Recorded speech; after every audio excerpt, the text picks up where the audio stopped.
हरे कृष्णा, हर हर महादेव. महाशिवरात्रीच्या आपल्या सर्वांना खूप खूप मंगलमय शुभेच्छा. तर महादेवांविषयी आज घडलेल्या 3 प्रमुख लीला आज आपण बघूया. तर पहिली लीला अशी आहे की आजच्या दिवशी महादेव हे प्रकट झालेले आहे.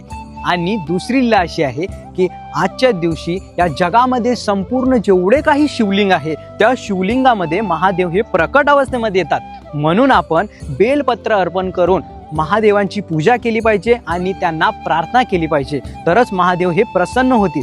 आणि तिसरी लीला अशी आहे की आजच्या दिवशी महादेवांनी माता पार्वतीशी विवाह केलेला आहे. तर अशी 3 महत्त्वपूर्ण लीला आजच्या दिवशी घडलेल्या आहे.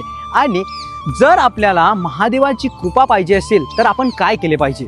तर झालं असं की एकदा माता पार्वतीने महादेवांना प्रश्न विचारले की हे देवादिदेव महादेव, तुम्ही सर्व देवादिदेव महादेव आहात, तरी सुद्धा तुम्ही कोणाचं ध्यान करतात? मग त्यावेळेला महादेवांनी सांगितले की मी राम नामाचं ध्यान करतो, राम नामाचं जप करतो, कारण की तेच सर्व पूर्ण पुरुषोत्तम भगवान आहेत, तर त्यांचं मी नामस्मरण करतो. मग जर आपल्याला महादेवाची कृपा पाहिजे असेल तर आपण सुद्धा महादेवांकडे राम नामाची भक्ती मागितली पाहिजे आणि राम नामाचं नामस्मरण केले पाहिजे, तरच महादेव प्रसन्न होतील. महाशिवरात्री महोत्सव की जय. हरे कृष्ण. धन्यवाद.